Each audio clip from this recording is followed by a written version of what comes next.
아멘. 오늘 믿음, 소망, 사랑, 그 중에 제일은 사랑이라는 제목으로 말씀을 나눕니다. 신약 성경은 27권인데 그 중에 21권이 편지예요. 성도들에게 쓴 편지입니다. 복음서가 4권 있고 역사서 사도행전 1권 있고 그 다음에 묵시록이 1권 있어요. 계시록. 그리고 나머지는 21권이 다 편지예요.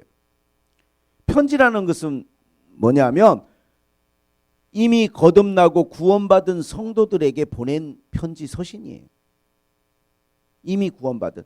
그래서 사도행전을 보게 되면 믿지 않는 사람들에게 복음이 전해지는 그 과정, 그 역사가 나와 있는데, 그래서 사도행전은 정말 얼마나 복음이 전해지는 그 과정이 힘들고 어려운 과정이었는지를 잘 드러내요. 하나님의 성령의 도우심이 없고 자기의 목숨을 건 희생이 없었다면 복음이 믿지 않는 사람들에게 전해질 수 없었어요. 그래서 야고보의 순교가 나오고 스데반의 순교가 나오고 많은 희생과 순교와 바울의 그 헌신들이 사도행전에 나와 있어요. 자, 그렇게 세워진 교회, 그 교회가 신앙생활을 이 땅 가운데서 길게 해야 된단 말이에요.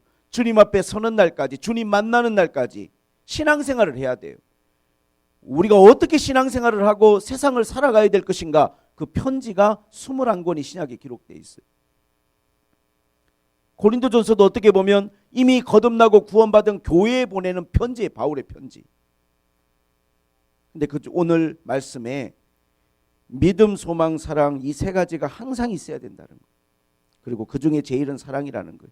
이 말씀이 우리에게 무엇을 이야기하고 있는지를 한번 우리가 말씀 속에서 우리가 묵상하고 찾아보기를 원합니다. 흔히 우리가 국가의 3요소 그러면 주권이 있고 영토가 있고 국민이 있죠. 이 중에 하나라도 없으면 그게 독립적인 국가라고 말하기가 어려워요. 3가지가 반드시 있어야 돼요. 주권이 있고 영토가 있고 국민이 있고. 그러면 믿음, 소망, 사랑 이 3가지가 항상 있어야 된다는 것은 이것이 무엇을 구성하는 요소라고 여러분 생각하세요? 왜 이 3가지가 항상 있어야 될까? 그리고 이 중에 하나라도 없으면 어떻게 되는 걸까? 믿음, 소망, 사랑은 구원받은 거듭난 사람들이, 그리스도인들이 가지고 있어야 될, 반드시 가져야 될 3가지 요소예요. 만약에 이 중에 하나라도 없다면 어떻게 되느냐? 이 믿음의 여정 속에서 우리가 원하는 목적지에 도달을 할 수가 없어요. 거기에 갈 수가 없어요. 그게 구원이든 그게 천국이든 이 3가지는 항상 있어야 돼요. 항상. 그래서 너무 중요하죠. 지금 나에게 이 믿음, 소망, 사랑 이 3가지가 내 마음속에 지금 있는지 정말 중요한 거예요. 지난 6월 21일인가 누리호를 발사했는데 2번째 발사했죠. 우리가 그 성공을 했더라고요, 보니까. 근데 그게 세계에서 10번째로 자체적인 기술력으로 인공위성을 쏘아 올린 거예요. 우리에게도 이제 뭐 우주 시대가 열렸다 그렇게 이야기합니다. 그렇게 해서 그게 올라갔는데 이 발사 과정을 보면 반드시 그 로켓을 갖다가 쏘아 올리는 엄청난 이 추진력이 있고 에너지가 있어야 돼요. 대기권을 뚫고 700km까지 올라가야 되니까 700km까지 올라가는 게 쉽지가 않은 거예요. 거기까지 도달할 때까지 계속 밀어붙여야 되잖아요. 계속 밀어붙여야 되잖아요. 힘이 떨어지면 안 되잖아요. 중력의 힘이 너무 강하니까 이 대기권을 벗어난다는 게 쉽지가 않아요. 그래서 번번이 실패하는 건데 이번에 성공을 했어요. 그 700km까지 안착을 시켰어요. 그 추진력이 엄청난, 그게 있어야 되는 거, 올라갈 수 있는 거죠. 2번째는 47m짜리 누리호 본체가 있죠.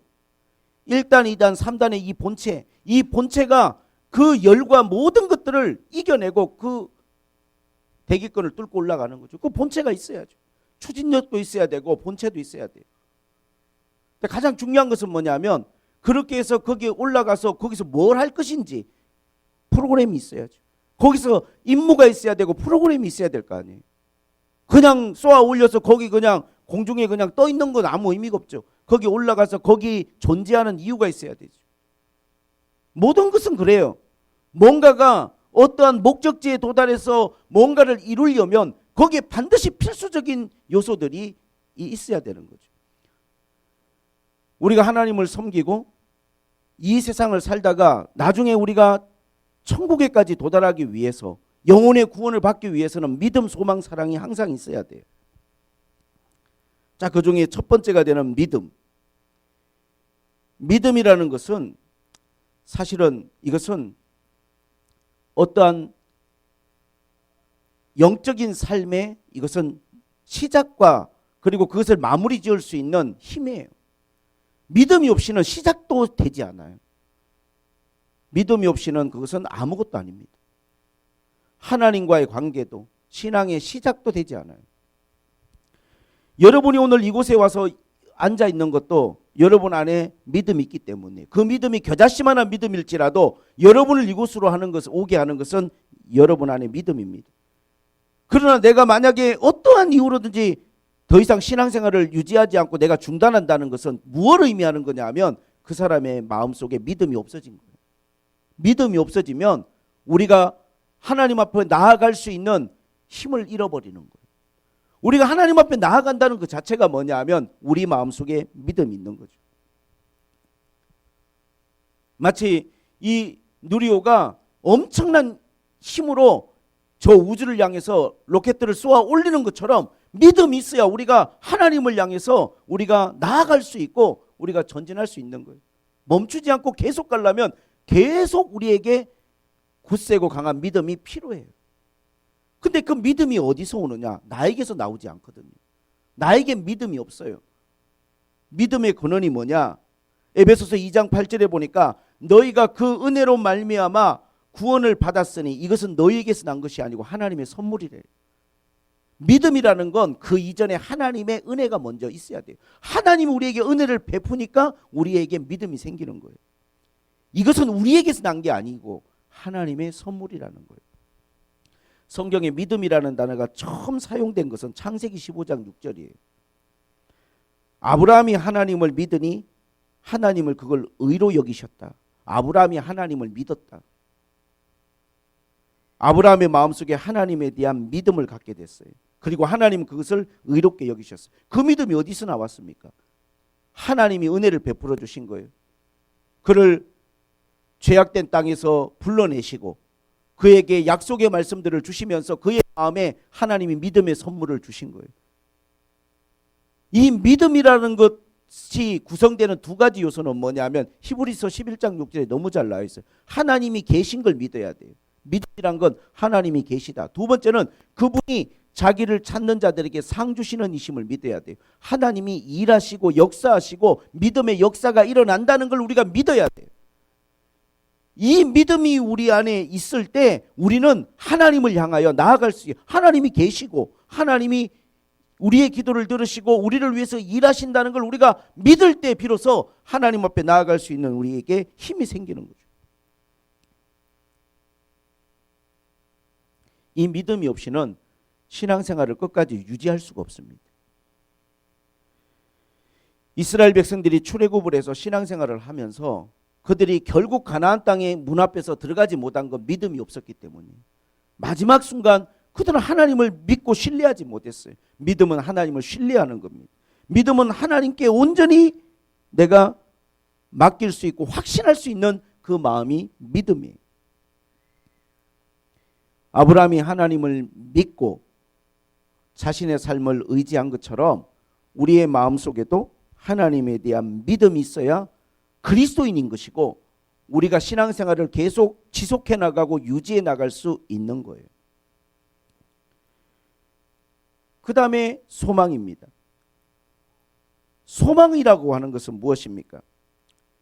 소망이라고 하는 것을 우리가 설명하기 위해서 저는 이런 이야기를 하나 여러분께 드리고 싶어요. 단테 신곡에 보면 지옥편이라는 게 나오는데 그 지옥편에 제일 먼저 기록되어 있는 문구가 뭐냐 하면 이곳에 오는 자들 모든 희망을 버려라.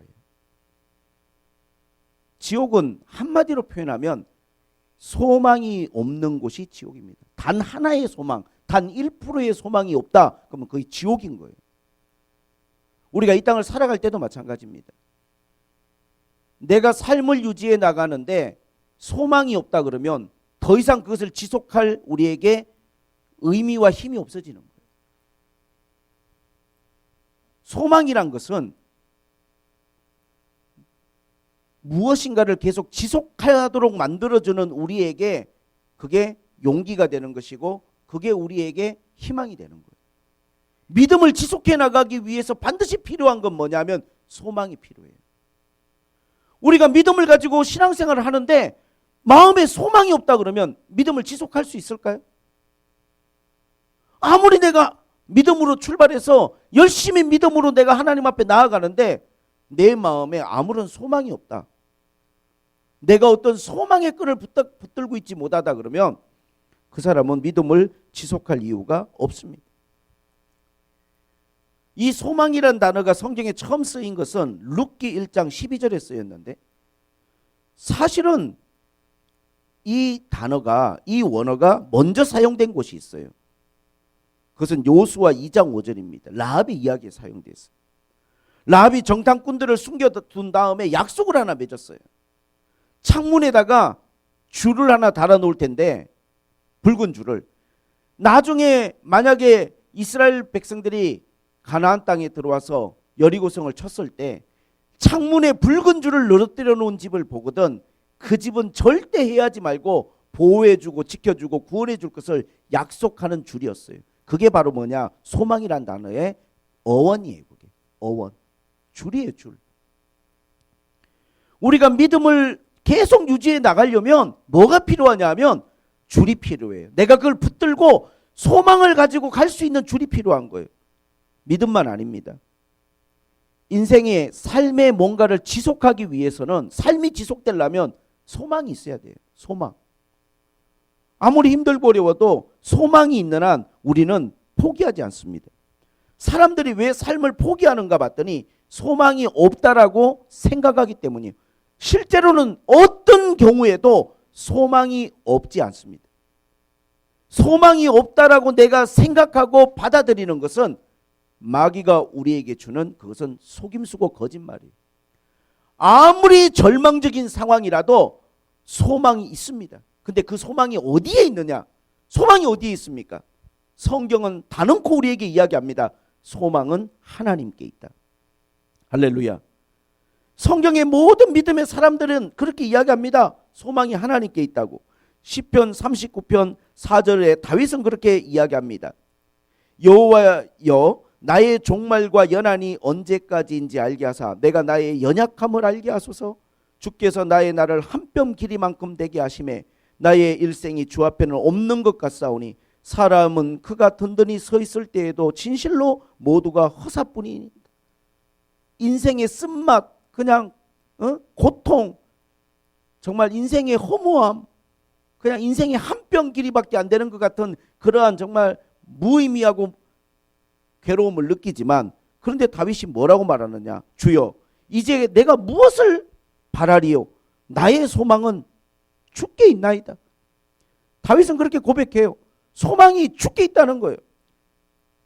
많은 사람들이 착각하는 것은 뭐냐면 소망의 근거를 자기 자신에게 두면 우리는 어느 순간 좌절할 수 있어요. 물론 세상에 어떠한 그러한 그 자기 성공서나 자기 개발서에 보면 스스로에게 난 할 수 있다는 걸 많이 강조하라고 말하죠. 그러나 사람이 어떠한 한계점, 임계점에 도달해서 나의 연약함과 나의 무기력함과 정말 어찌할 수 없음을 알게 된다면 사람이 무슨 힘이 있겠습니까? 제가 아주 가깝게 지내는 목사님이 있어요. 나이도 젊으세요. 저보다도 많이 한참 젊으셔요. 그런데 30대 후반인가? 그때 40대 초반인가? 필리핀에서 선교사로 일하고 있었는데 정말 얼굴이 흑색깔이 될 정도로 몸이 너무 안 좋아서 피검사를 했더니 필리핀에 있는 병원에서 무조건 항공권 끊어서 한국으로 가라고 했대. 무조건 항공권 끊어서 한국으로 가라고. 여기서는 아무것도 할 수 없다고. 한국으로 갈 수 있는 몸이 아니야. 너무 몸이 안 좋은데 한국으로 가라는 거예요.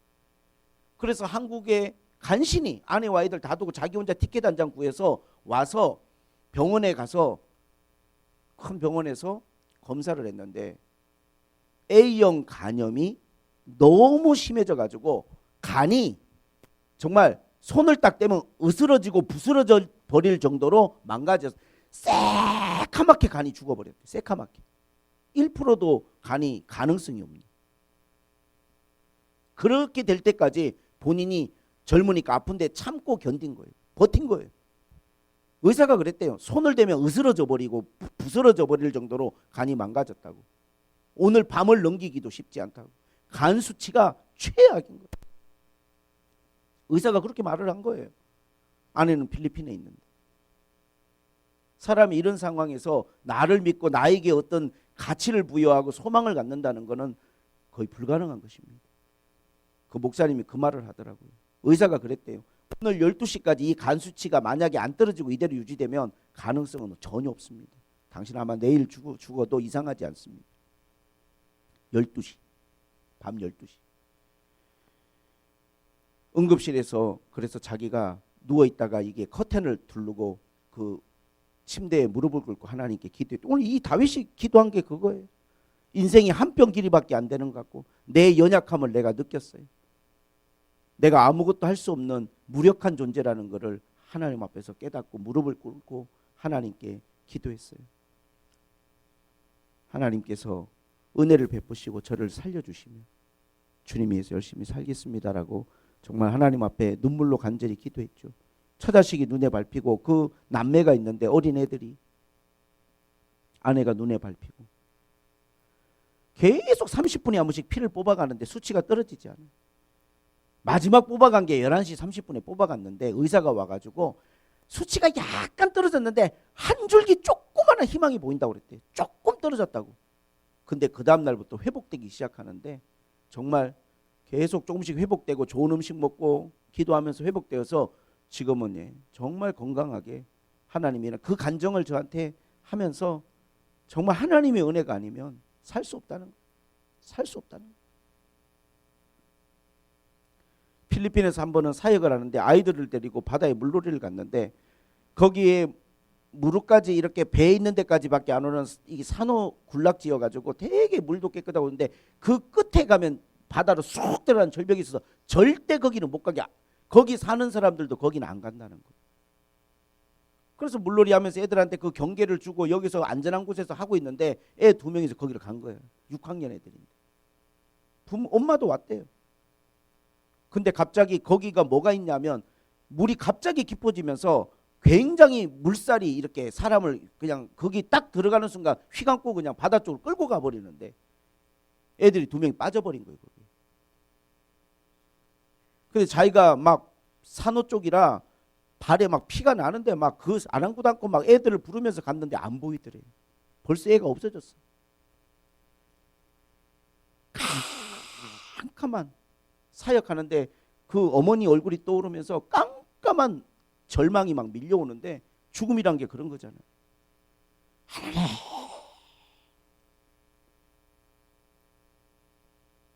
그렇게 소리를 지르면서 했는데 애 하나는 그 안 보였는데 가니까 거기에 붙들고 있고 하나는 그냥 휩쓸려 가버렸어요. 안 보여. 없어. 불러도 대답이 없어. 불러도 거기 서서 그냥 막 애가 머리카락이라도 보이고 뭐라도 보였으면 자기 죽더라도 뛰어들어갈라 했는데 안 보이더래. 6학년에 부르면서 거기서 막 눈물을 흘리면서 그 죽음 앞에서 부르짖고 있는데 그렇게 휩쓸려 갔다가 휙 저쪽 해변가로 애가 밀려가 버린 거예요. 거기 원주민들이 그래. 그런 일이 없대. 많은 사람이 죽었다는 거예요. 여러분, 사람들은 이렇게 생각합니다. 아, 돈이 많으면 소망이 있지 않을까? 우리 미래가 그래도 보장되지 않을까? 주님은 그렇게 말씀하세요. 쌓을 것이 없어갖고 막 창고를 짓고 내가 막 어디다 이걸 다 쌓아놔야 되나? 이 어리석은 친구야. 오늘 밤 내가 네 영혼 불러가면 무슨 소용이냐? 그게 누구께 되겠냐?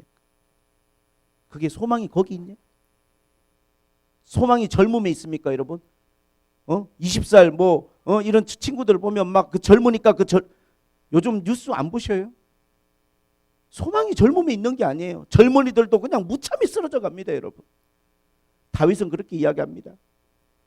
인생의 모든 것을 겪어보니 소망은 주께 있나이다. 소망의 근거가 주께 있다는 거예요. 예레미야 29장을 보면 하나님이 예레미야에게 이스라엘 백성들에게 편지를 쓰라고 하셨어요. 편지를. 그런데 이스라엘 백성들은 다 바벨론 포로로 끌려갔는데 바벨론이 3번이나 와가지고요. 다 무참히 짓밟았어요. 근데 3번째 왔을 때는요. 솔로몬이 지어놨던 그 아름다운 성전, 이디오피아 여왕이 와서 보고 입을 다물지 못하고 세계 각국의 대사들이 와가지고 찬사를 보냈던 그 솔로몬의 아름다운 성전이 하나도 남김없이 바벨론에 의해서 다 무너지고 쓸만한 사람, 인재, 웬만한 사람들은 전부 다 그냥 노예로 끌고 가버리고 남아있는 사람도 건물도 아무것도 없이 완전히 다 무너져 버렸어요. 소망이 있습니까 지금? 끝나버린 거예요. 다 잿더미가 돼버렸습니다. 끌려가던 사람들은 예루살렘에서부터 바벨론까지 포승줄에 묶여서 끌려가는데 밥을 줬겠어요? 뭘 제대로 해줬겠습니까? 가다가 3분의 1 이상은 죽었을 거예요 아마. 무슨 소망? 그런데 예루살렘에 남아있던 예레미야에게 편지를 쓰라는 거예요. 포로로 끌려간 사람들에게. 그 편지 내용이 뭐냐? 바로 이거예요. 여호와의 말씀은 뭐냐면 너희에게 미래와 희망을 이야기하려고 하는 거예요.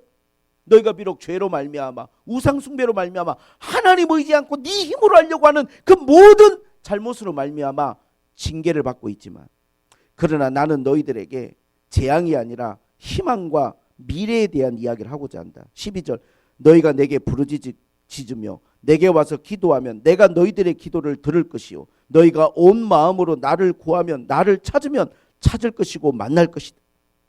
이것은 여호와의 말씀이니라. 나는 너희들을 만날 것이며 너희를 포로된 중에서 다시 돌아오게 하되 내가 쫓아버렸던 나라들과 모든 곳에서 모아 사로잡혀 떠났던 그곳으로 돌아오게 하리라.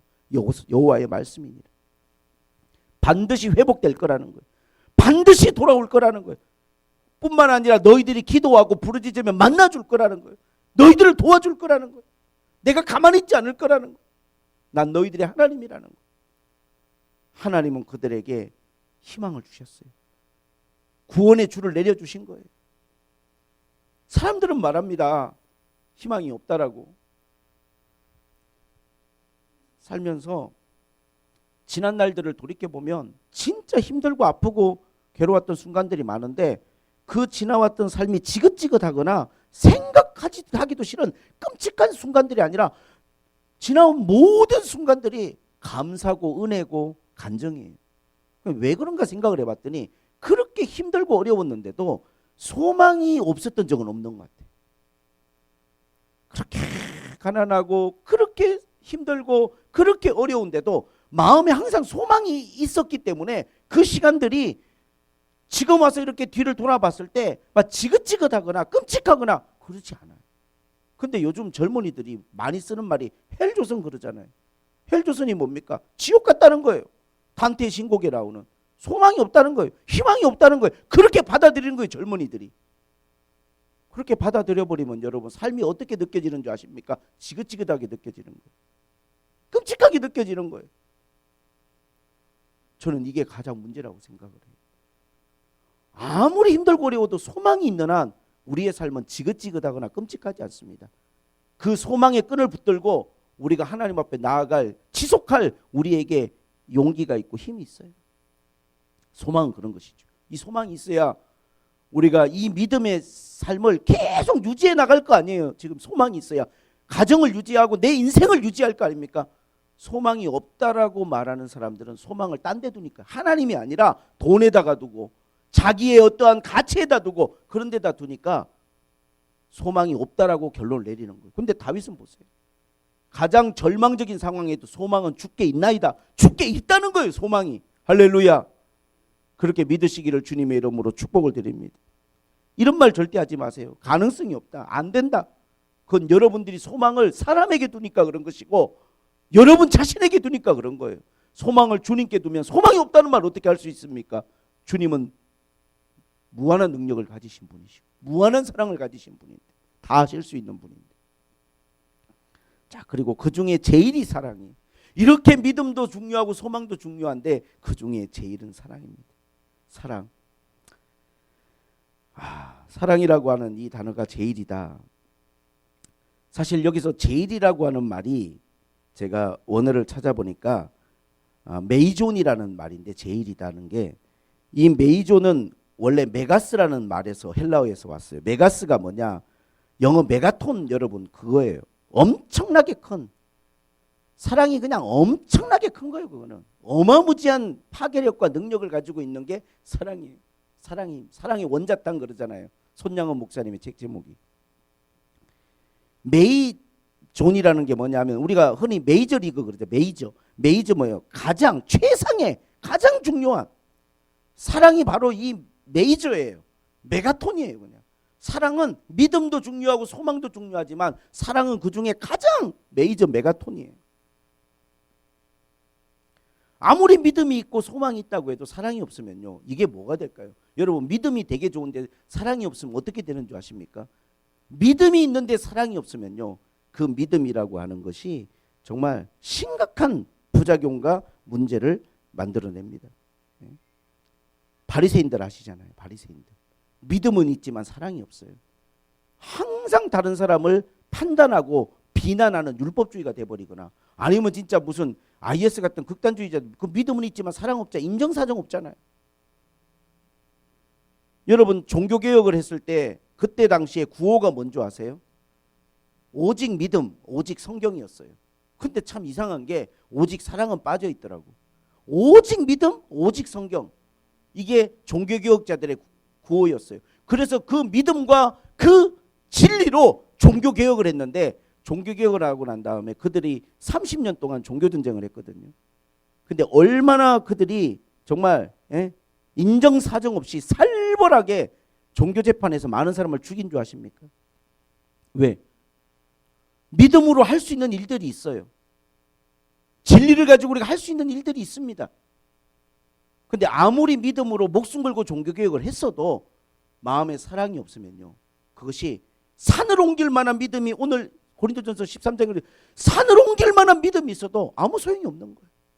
아무 소용이 없는 거예요. 독일은요 종교개혁의 국가고 국가 자체가 기독교 국가였어요. 중세. 그런데 1, 2차 세계대전을 벌이고 600만이나 되는 유대인을 학살했어요. 그들이 믿음이 없어서 학살한 게 아니라 종교적 신념을 가지고 한 일들이 그게. 아무리 믿음이 있어도 사랑이 없으면요 국률이 없고 사람에 대한 이렇게 무자비한 일들을 행할 수 있는 거예요. 영국이요 프랑스가 다 기독교 국가였잖아요. 아메리카 신대륙에 갔는데 인디언들이 거기 막 돌아다니는 거 미신 섬기고 그들이 믿음은 있었는지 몰라도 사랑이 없으니까요 인디언들 이방 종교 그런 거 섬긴다고 다 1억 명 이상 다 그냥 학살해 버렸어요. 여러분 사랑이 없으면요 아무리 산을 옮길 만한 믿음이 있어도 내가 믿음이 있어서 교회를 나오고 기도를 하고 헌금을 하고 다 할 수 있는지 몰라도 사랑이 없으면요 아무것도 아니에요. 만약에 우리가 소망을 가지고 있는데 사랑이 없다고 해보세요. 그 소망이 누구를 위한 겁니까? 내가 꿈을 갖고 있고 소망을 가지고 있고 뭔가 좋은 것들을 가지고 있는데 사랑이 없으면요 그건 이기적인 것이고 아무 의미 없는 거예요. 오직 자기만 위한 것이고. 우리가 무엇을 가지고 있든지 간에 그 중에 제일은 사랑입니다. 그게 메이저고 메가톤이에요. 최상의 것이고 최고의 것입니다. 이탈리아의 어떤 집안에 부유하지 않은 집안인데 애들이 뭐 제가 자료를 찾아보니까 21명. 어떻게 난 그게 좀 안 믿어져요. 1800년대 어디 21명을 내가 볼 때 10대 중반부터 낳기 시작해서 1, 2년에 한 명씩 계속 낳았지 않을까. 근데 콜레라가 창궐해 갖고 18명이 죽고 19번째가 성악을 한다고 원래 부유한 집안이 아니라 이렇게 많이 배우지도 못하고 그렇게 시작을 했는데 성악 가르치는 선생님이 불렀대요. 그냥 차라리 직장을 알아봐라.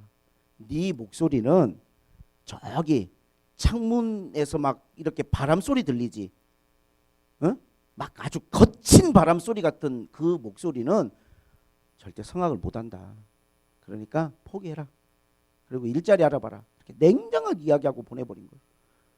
집에 와서 울면서 너무 좌절해 갖고 있는데 어머니가 왜 그러냐고 물어보니까 선생님이 그렇게 이야기했다니까 어머니가 야, 창문 틈으로 들어오는 바람 소리를 잘 따라가 봐. 너무 달콤하지 않냐? 그 창문 틈으로 흘러들어오는 바람 소리가 그 바람 소리가 너무 사랑스럽지 않냐? 어머니는 그렇게 이야기를 한 거예요. 그래서 이 사람이 엄마의 그 사랑의 말에 힘을 얻어가지고 포기하지 않고 계속해서 성악을 했는데 이 사람이 누군가 봤더니 20세기의 가장 위대한 성악가라고 하는 엘리코 카루소라는 사람입니다. 카루소. 아무리 우리가 여러분 믿음이 있다 할지라도 사랑이 없으면 우리의 언어와 우리의 모든 삶이 누군가를 살려내지 못해요.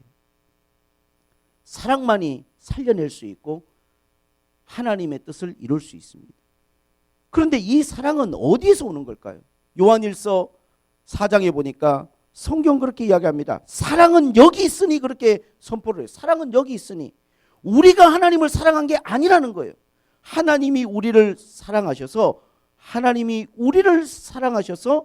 우리 죄를 위하여 화목제물로 그 아들을 보내셨다는 거예요. 사랑은 여기 있어요. 우리가 하나님 사랑한 게 아니고 하나님 우리를 사랑하신 거예요. 사랑하는 자들아 하나님이 이같이 우리를 사랑하셨은즉 우리도 서로 사랑하는 것이 마땅하니라. 여러분 고린도 교회를 한번 보세요. 고린도 교회에 왜 바울이 이 사랑에 대한 장을 기록했을까요? 고린도 교회는요 12장에도 은사, 14장에도 예언이나 방언이나 은사가 충만한 교회. 은사가 충만하다는 것은 그들이 나름대로 기도도 많이 했고 믿음이 있다는 이야기예요. 그런데 고린도 교회에 뭐가 없느냐? 사랑이 없는 거예요.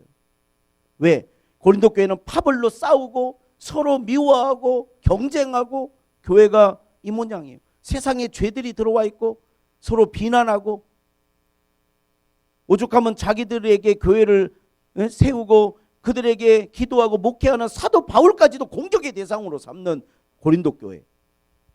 그래서 사도 바울이 이야기하는 거예요. 예언도 패하고 방언도 패하고. 여러분 누리호 발사에서 자 올라갈 때 거기까지 도달할 때까지는요 에너지가 필요하지만 도달하고 난 다음에는 더 이상 그런 에너지가 필요 없어요. 우리가 천국 갔는데 믿음이 필요합니까? 이미 다 거기서 완성이 됐는데. 예? 그 동체가 필요하냐고요. 가다가 하나씩 떨구고 가는 거예요. 1단 동체 떨구고 2단 동체 떨구고 47m에서 40m는 다 떨구고 가는 거예요.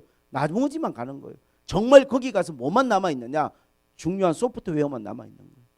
임무를 수행할. 가장 중요한 건 뭐냐면요. 핵심은 그리스도인의 핵심은 사랑이에요. 근데 이 사랑이 너무 어려워. 사랑이 너무 힘들어. 제가 어린 시절에 그런 유행가가 있었어요. 유명한 가수 윤수일이란 분이 사랑이 그렇게도 외로운 줄 알았다면 차라리 뭘 사랑하지 않았을 것을. 여러분 사람들이 그 노래를 많이 회자하고 그게 히트를 친 이유가 뭔지 아세요? 공감하는 거예요. 그 노래를 부를 때 그게 진짜 공감이 되는 거예요. 얼마나 여러분 사랑의 아픔에 대한 노래가 많습니까? 다 사람들이 그게 공감이 되는 거예요. 공감. 백모모라는 가수가 사랑은 총 맞은 것처럼 구멍난 가슴에 다시는 사랑 안 할 거야. 뭐 그런 노래 부르는데 사람들이 막 너무 좋아요. 왜? 공감이 되는 거야. 맞아, 내 이야기야. 그런데 여러분 왜 이렇게 사랑이 어렵고 힘들까요? 사랑이 오염돼서 그래요. 사랑이 변질돼서 그래요. 하나님의 사랑이 아니에요. 인간적인 사랑이고 자기중심적인 사랑이니까 사랑이 너무 힘든 거예요. 사랑은 여기 있다고 말했어요. 진짜 사랑은 뭐냐? 하나님의 사랑, 아가페 사랑. 우리를 위해서 아낌없이 다 주신 그 사랑. 그게 진짜 사랑인데 세상 사람들이 말하는 그 힘들고 아픈 사랑은 다 나를 위해 주고 내가 행복해지기를 바라고 나만 생각하는 사랑이니까 자기에게 초점이 맞춰져 있고 내가 힘든 게 가장 힘들다고 생각하는 사랑이니까 그 사랑이 힘들 수밖에 없고 어려울 수밖에 없죠. 우리가 사람들을 교회로 전도해서 데리고 와요. 교회라고 하는 게 뭡니까, 여러분? 구원은 지극히 개인적인 문제거든요. 내가 회개를 하는 것도 개인적인 문제고 침례를 예수 이름으로 받는 것도 개인적인 문제예요. 각각 예수 그리스도 이름으로 물침례를 받으라고 했잖아요. 각각이에요. 그냥 뭐 1+1은 안 되는 거예요. 어떤 분들은 그렇게 말합니다. 아유, 나는 교회 안 가지만 뭐 우리 와이프가 워낙 열심히 다니까 치맛자락 붙들고 있으면 말도 안 되는 소리예요. 그런 건 있을 수도 없는 일입니다. 내 자녀도 구원할 수 없어요. 각각이에요. 그리고 각각 그 머리 위에 성령이 불같이 각각 다 받아야 되는 거예요. 근데 그렇게 구원을 받는 거는 개인의 문제인데 거기에는 믿음이 필요한데, 근데 중요한 것은 교회라고 하는 건 공동체예요. 공동체 핵심은 뭡니까? 구원받은 사람 하나하나가 모여있는 이 공동체 핵심은 사랑이거든요. 공동체는 사랑이에요, 여러분. 사람들이 교회 왔을 때 뭘 느낄 수 있어야 되냐면 사랑을 느낄 수 있어야 되는 거예요. 그리스도인들에게서. 아, 이게 사랑이구나. 내가 대단하지 않아도, 내가 이 세상에서 뭐 특별한 사람이 아니어도 사랑받고, 사랑은 그런 거잖아요. 주는 거잖아요. 사랑은 주는 거예요. 하나님이 자신의 가장 소중한 걸 우리 위해서 다 주셨잖아요. 자기의 생명까지도, 물과 피를 다 쏟아서. 하나님의 사랑. 근데 교회가요, 자칫 잘못하면 우리 세상하고 뭐가 다른가? 고린도 교회처럼 받으려고만 하고 챙기려고만 하고, 거기에만 내가 관심사가 가 있으면 사람들이 교회 와가지고 세상을 보는 거죠. 그냥 세상을 보는 거예요.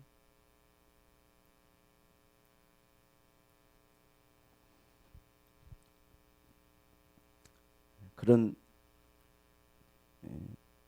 예화를 하나 들고 제가 이제 설교를 마무리하려고 하는데, 인도의 성자라고 하는 전도자 선다싱이 있어요.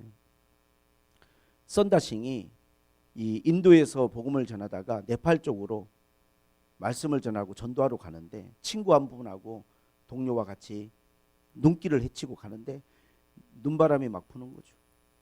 얼마나 추운지. 근데 가다가 보니까 사람 하나가 언덕에서 굴러가지고 쓰러져 있는 거예요. 얼어 죽게 생겼어요. 죽기 일보 직전이에요. 혼자 걸을 수도 없고 그 눈밭에 혼자 쓰러져 있는 사람을 보고 선다싱은 이야기를 했죠. 어떻게든지 우리가 힘들더라도 저 사람 살려야 된다. 데리고 가자. 우리 전도하러 가는데 사람을 버려두고 간다는 게 말이 안 된다. 그때 친구가 하는 말이, 아니, 우리 몸도 가누기가 힘들고 지금 우리 발자국을 떼는 것도 힘들어 죽겠는데 어떻게 저 사람을 데리고 우리가 목적지에 갈 수 있냐. 그거는 불가능하다. 안 된다. 우리는 지금 가던 길을 가야 된다. 우리도 지금 주체할 수가 없다. 선다싱하고 의견이 갈렸어요. 그러면 친구, 당신이 먼저 출발해서 가시오. 난 저 사람 포기는 못하겠어. 친구는 먼저 갔어요. 그리고 선다싱은 거기 내려가가지고 그 사람을, 아직은 숨이 붙어있고 의식이 있으니까 등짝에 업었어요. 그리고 이제 자기 혼자도 천근만근 같은 발걸음을 한 발자국씩 떼고 가는 거예요. 예? 가다가 보니까 그냥 땀이 막 주룩주룩 흐르는 거예요. 왜? 사람을 들쳐업었으니 얼마나 힘이 들어요. 근데 한참을 가다 보니까 먼저 앞서갔던 친구가 거기서 혼자 얼어 죽었어요. 자기 혼자 가다가 결국은 추위에 얼어 죽은 거예요. 근데 선다싱은 어떻습니까? 이 사람을 들쳐업고 가다 보니까 온몸에 땀이 나고 그 체온으로 이 등짝에 업힌 사람도 조금씩 몸이 녹으면서 살아난 거예요. 이 여러분 유명한 일화거든요. 이게 우리는 이런 생각을 합니다. 나만 가야지. 사람들 같이 너무 피곤하고 힘든 일이야. 믿음의 경주라고 하는 건요, 나 혼자 그렇게 달려갈 수 있는 게 아니에요. 반드시 함께 체온을 나누고 따뜻함을 나누고 갈 수 있는 내 옆에 형제 자매가 필요해서 하나님이 교회를 세우셨고 공동체를 세우신 거예요. 그 핵심은 누군가를 내 등에 업어줄 수 있는 사랑입니다. 하나님의 사랑을 우리에게 보여주신 거예요. 이 사랑이 없이는요, 결단코 우리가 하나님 앞에 원하는 그 목적지에 도달될 수가 없어요. 자, 오늘 이 시간 저는 여러분들에게 믿음, 소망, 사랑, 이 세 가지가 왜 우리에게 있어야 되는지를 말씀을 드렸어요. 그리고 그 중에 제일이 왜 사랑인지를 말씀을 드렸습니다. 여러분 스스로 여러분 마음속에 나의 믿음, 나의 소망, 나의 사랑. 어디에 혹시라도 조금이라도 문제가 있나? 여러분, 누리호 발사할 때, 제가 오늘 누리호 이야기 많이 하는데 여기 너무 제가 많이 공감이 돼서 발사하려고 하다가 몇 번 멈췄어요. 다시 점검하고. 왜 그랬을까요? 조금이라도 그 뭔가 에너지에 문제가 있거나 동력에 기체에 문제가 있거나 프로그램에 문제가 있으면요, 그건 안 되는 거예요. 그게 완벽하게 맞아떨어져야 그게 그 목적지를 향해서 거기에 700km 상공에 안착될 수 있고 역할을 수행할 수 있는 거예요. 믿음, 소망, 사랑 이 세 가지 중에 하나라도 고장이 나버리면요, 우리의 이 믿음의 여정, 우리의 인생의 여정에서 우리가 제대로 계속해서 전진해 나가기가 어려워집니다. 낙오될 수 있어요. 오늘 여러분들이 하나님 앞에 그렇게 기도하십시오. 하나님, 이 믿음, 소망, 사랑 이 세 가지가 제 마음속에, 이게 마음에 있는 거잖아요. 항상 있게 하여 주시고 제가 이거를 놓치지 않도록 하나님 도와달라고 여러분 기도하시기를 주님의 이름으로 축복을 드립니다. 하나님 아버지 감사합니다. 오늘 말씀 속에서 내 자신의 영적 상태를 점검하고 이 반드시 있어야 될 세 가지, 그리스도인의 또 믿음의 여정을 걸어가는 우리들에게 있어야 될 이 세 가지가 내 안에 있는지 영의 눈으로 살펴보고 또 말씀 안에서, 진리 안에서 내가 살피는 귀한 시간이 되게 하여 주옵소서. 믿음, 소망, 사랑 이 세 가지가 우리 성도들의 마음에 항상 겸비될 수 있도록 하나님이 은혜와 축복을 베풀어 주시옵소서. 예수님의 이름으로 기도하옵나이다. 아멘.